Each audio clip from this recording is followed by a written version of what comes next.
दोस्तों सुजलॉन एनर्जी की बात करें तो 2 दिन की तेजी के बाद स्टॉक में फिर से कल गिरावट हुई। आखिर स्टॉक बढ़ क्यों नहीं पा रहा है? और यहाँ पे सिर्फ सुजलॉन की बात नहीं है, बहुत सारे स्टॉक है जो पिछले दिनों बहुत ज़बरदस्त मल्टीबैग रिटर्न दिए थे, वो सारे के सारे इस समय दबाव में है। तो वजह साफ है, एफआईआई। एफआई जो पिछले कुछ दिनों से बाजार में खरीदारी के लिए फिर से आए थे, वो शांत हो गए फिर से और इस समय फिर से बिकवाल बन गए। तो जब तक एफआई बाजार में लौट के नहीं आएंगे, सिर्फ डीआई के दम पे बाजार में बड़ी तेजी नहीं बन सकती। रिटेल इन्वेस्टर की जो पार्टिसिपेंट थी अभी 2-3 महीनों पहले, वो कम हो गई है। कोविड काल के बाद से देखें तो उनका भी स्लो डाउन आया है। इसके पीछे वजह यह है कि रिटेल इन्वेस्टर बहुत जल्दी पैनिक कर जाते हैं। जैसे ही गिरावट का थोड़ा माहौल बनता है, वो यहाँ से निकलने की कोशिश करते हैं, जिससे बाजार में तेजी बन नहीं पा रही है। ऐसे में सुजलॉन का क्या आगे का भविष्य दिख रहा है, समझने की कोशिश करेंगे इस वीडियो के माध्यम से। लेकिन फ्रेंड्स, उससे पहले अगर आप पहली बार हमारे चैनल पे आए तो चैनल को सब्सक्राइब कर दीजिए, एक बेल आइकॉन दबा दीजिए ताकि जब भी नया वीडियो बने पहला नोटिफिकेशन आपको मिले। वीडियो पसंद आए तो लाइक से जरूर कीजिए। चलो फ्रेंड्स, वीडियो स्टार्ट करते हैं। मैं हूँ आपका दोस्त एस बी दवे और हमारे अपने चैनल ऑनलाइन कमाई में आपका बहुत बहुत स्वागत है। तो सबसे पहले बाज़ार की बात कर ले तो देख सो कि फ्राइडे को बाज़ार में तो तेज़ी थी। 79,802 के स्तर पे फिर बाज़ार आ गया 759 पॉइंट की तेज़ी के साथ, यानी 0.96% या यूँ कह सकते हैं कि 1% की तेज़ी थी। गुरुवार को बाजार में लगभग 1000 पॉइंट के आसपास की गिरावट हुई और 750 पॉइंट की रिकवरी हुई, देख सकते हो कि फ्राइडे को। लेकिन उसके बावजूद भी एफआई का साथ नहीं था बाजार को। एफआई पिछले 2 ट्रेडिंग सेशन से बिकवाली कर रहे हैं। 28 नवंबर को उन्होंने 11,756 करोड़ की भारी भरकम बिकवाली की थी और 29 नवंबर को उन्होंने देख सकते हो कि 14,786 करोड़ का नया निवेश तो किया, लेकिन सामने 19,169 करोड़ की बिकवाली कर दी। तो उनकी जो बिकवाली का आंकड़ा है वो 4,383 करोड़ निगेटिव है। तो जो एफआई 3 ट्रेडिंग सेशन में अच्छी खासी खरीदारी किए थे, करीब 10,000 करोड़ के आसपास की खरीदारी किए थे, वो सारी की सारी हवा हो गई है और फिर वो बिकवाल बन गए। अब फिलहाल भी इस महीने में उन्होंने 45,974 करोड़ की बड़ी बिकवाली कर दी है। बस यही वजह है कि बाजार आगे नहीं बढ़ पा रहा और एफआई का काफ़ी बड़ा निवेश सुजलॉन में आता है और जब एफआई बाजार में खरीदारी नहीं करे तो सुजलॉन के शेयर में भी तेजी बननी मुश्किल है। जैसे एफआई फिर बाजार में खरीदारी शुरू करें तो सुजलॉन में तेजी बन सकती है। अब पिछले 3 ट्रेडिंग सेशन से देख सकते हो कि जब बिकवाल बन चुके हैं एफआई बाजार में, तो बाजार को संभालने का बीड़ा उठाया है डीआई ने। तो देख सकते हो कि डीआई ने 27 नवंबर को 1301 करोड़ की खरीदारी की थी और 28 नवंबर को उन्होंने 8,718 करोड़ का नया इन्वेस्टमेंट किया।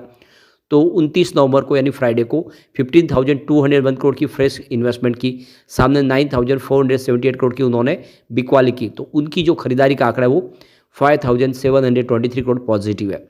यानी कुल मिला के इस महीने में 44,483 करोड़ का उन्होंने फ्रेश इन्वेस्टमेंट किया है। यानी जितनी बिकवाली एफआई ने की है उतनी ही खरीदारी डीआई ने की है।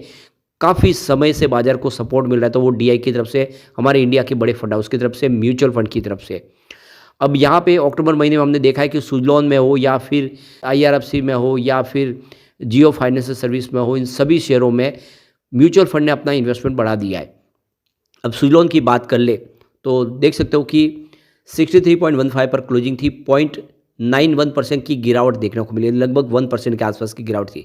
वैसे इंट्राडे में स्टॉक 64 को पार कर गया था, लेकिन जैसे कि ऊपर के लेवल से दबाव देखने को मिलता, बिल्कुल वही हुआ और गिरावट होगी। अब आप देख सकते हो कि स्टॉक फिलहाल अप डाउन के मोड में ही है। यहाँ पे देख सकते हो कि 14 नवंबर से स्टॉक के अंदर तेजी शुरू हुई थी। स्टॉक 55 के आसपास था। वो स्टॉक 4 ट्रेडिंग सेशन में दौड़ते हुए लगभग 65 तक पहुंचा 21 नवंबर को। तो एक अच्छा सिग्नल मिला कि अब यहाँ पे तेजी बनेगी, लेकिन ऐसा हुआ नहीं। 22 नवंबर से स्टॉक फिर गिरना शुरू हुआ। 65 के आसपास जो स्टॉक था वो 26 नवंबर तो गिरते हुए 63 पर आ गया। 3 दिन लगातार गिरा। उसके बाद 2 दिन इसमें फिर तेजी बनी तो स्टॉक आ गया एक बार फिर से 65 के आसपास और फाइनली फ्राइडे को फिर गिरावट हो गई। तो फिलहाल तो एक तरह से देख सकते हो सीमित दायरे में स्टॉक ट्रेड कर रहा है और इसमें अब निवेशकों ने भी एक नई रणनीति बना दी है। अब वो शॉर्ट टर्म में इन्वेस्टमेंट करते हैं। कोई भी शेयर में निचले लेवल से खरीदारी करते हैं और 2-3 दिन बाद में जैसे ही थोड़ा सा शेयर बढ़ता है वो बिकवाली कर देते हैं। ऐसे में बाजार में भी फिलहाल बड़ी तेजी की संभावना इस समय तो दिखाई नहीं दे रही है। अब इसके बीच में देख सकते हो कि यहाँ पे जो बड़ी अपडेट निकल के आ रही है जेएम फाइनेंशियल की तरफ से, कुछ शेयरों को लेकर उन्होंने अपनी राय व्यक्त की है, जिसमें Tata power, Suzlon energy, NTPC, NHPC, भेल, जेएसडब्ल्यू एनर्जी, इन शेयरों को लेकर उन्होंने अपनी पॉजिटिव राय रखी है। और उनका कहना है कि Q3 वैसे तो इस बार इतना बेहतर रहने की उम्मीद कम है, क्योंकि जो पावर की डिमांड कमज़ोर थी, फिर भी उन्होंने ये कहा है कि ये शेयर है जो आने वाले समय बेहतर कर सकते हैं। यहाँ पे जेएम फाइनेंशियल की तरफ से अगर आप देखें तो इन्होंने बाय की रेटिंग दी हुई है टाटा पावर के ऊपर, Torrent power, Suzlon energy, power grid corporation, NTPC limited, NHPC, JSW energy और कोल इंडिया, सीएसई और भेल, इन सब के ऊपर उन्होंने खरीदारी की सलाह दी है, अपनी रेटिंग जो है बाय की दी है। लेकिन उनके हिसाब से एक ही शेयर है जिसमें बिकवाली की जाएगी और वो है एसजेवीएन, उसमें सेल की रेटिंग दी है। एक ही अकेला पावर यूटिलिटीज का जो शेयर है, बाकी उनकी राडार पे जो इस समय पॉजिटिव दिखाई दे रहे हैं। तो जेएम फाइनेंशियल के मुताबिक देखें तो अक्टूबर से नवंबर के दरमियान जो पावर डिमांड है वो कम रही है। तो यहाँ पे देख सकते हो कि जेएम फाइनेंशियल का कहना है कि जो मॉनसून है इस बार लंबा खींचा है, जिसकी वजह से जो पावर डिमांड थी वो रिड्यूस हुई। एग्रीकल्चरी सेक्टर के लिए भी उसमें कोई खास डिमांड नहीं रही, जिसकी वजह से देख सकते हो कि जो पावर कंजम्पशन होना था एग्रीकल्चर सेक्टर में वो भी कम हुआ है। तो इसका भी असर इस बार Q3 में देखने को मिलेगा।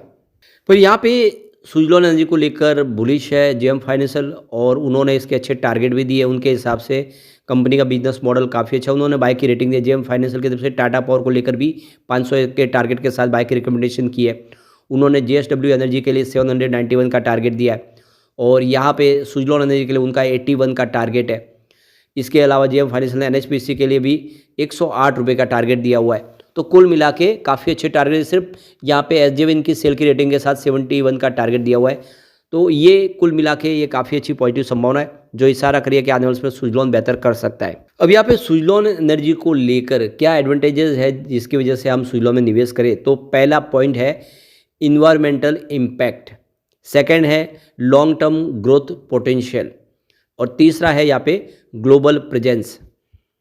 फोर्थ पॉइंट है इनोवेशन एंड रिसर्च, और इसके अलावा है इकोनॉमिक वायबिलिटी। तो ये इसके एडवांटेज है कि हम इसमें निवेश करें। ये कुल मिला के सुजलॉन के लिए संभावना पॉजिटिव तो बिल्कुल बनी हुई है। सबसे जो अच्छी बात ये भी है कि अपनी पेयर कंपनियों की तुलना में इसका पी रेशियो बहुत ही कम है। सीमेंस देख सकते हो सबसे ऊपर है, जिसका पी रेशियो 99.11 का है। एबीबी इंडिया जिसका पी रेशियो 93.20 का है। सीजी पावर एंड इंडस्ट्रीज 124 का पी रेशियो है। भेल का पी रेशियो सबसे ज़्यादा है, 196 के आसपास है। सुजलॉन एनर्जी का 86 का पी रेशियो है, और वारी एनर्जीज जो अभी भी नई लिस्ट हुई है कंपनी, 77 का पी रेशियो है। प्रीमियर एनर्जीज जिसका पी रेशियो 238 का है। तो यहाँ पे सबसे महंगा अगर पी रेशियो किसी का दिखे और जो शेयर महंगा लग रहा है पी रेशियो के हिसाब से, तो वो प्रीमियर एनर्जीज है। और सबसे सस्ता अगर आप देखेंगे तो वारी एनर्जीज है, उसके बाद सुजलॉन का ही नंबर है। ऐसे में हम कह सकते हैं कि सुजलॉन सस्ता स्टॉक है, आने वाले समय बेहतर कर सकता है। अब अगर हम इसके सेल्स ग्रोथ और प्रॉफिट ग्रोथ को देखें पिछले 10 सालों में, तो 10 ईयर के हिसाब से सेल्स ग्रोथ -11% है, जरूर नेगेटिव है, लेकिन 5 ईयर के हिसाब से 5% पॉजिटिव है। 3 ईयर के हिसाब से 25% है, तो इस TTM 33% है, यानी सेल्स ग्रोथ लगातार बढ़ रहा है। प्रॉफिट ग्रोथ भी देखें तो 10 ईयर के हिसाब से 8% है, 5 ईयर के हिसाब से 20% है, 3 ईयर के हिसाब से अगर देखें तो 45% है, इस TTM वो 166% है, यानी प्रॉफिट ग्रोथ पिछले 10 सालों में लगातार बढ़ रहा है। ये आंकड़े उत्साहवर्धक है, जो इशारा करे कि सुजलॉन आने वाले समय में कमाल कर सकता है। लेकिन फ्रेंड्स, कोई भी इन्वेस्टमेंट करने से पहले अपने फाइनेंशियल एडवाइजर से एडवाइस ले ले या अपना खुद का रिसर्च करें, क्योंकि मैंने वीडियो आपके एजुकेशनल पर्पज़ के लिए ही बनाया। वीडियो पसंद आए तो लाइक से जरूर कीजिए और चैनल को सब्सक्राइब कर दीजिए। Thank you friends.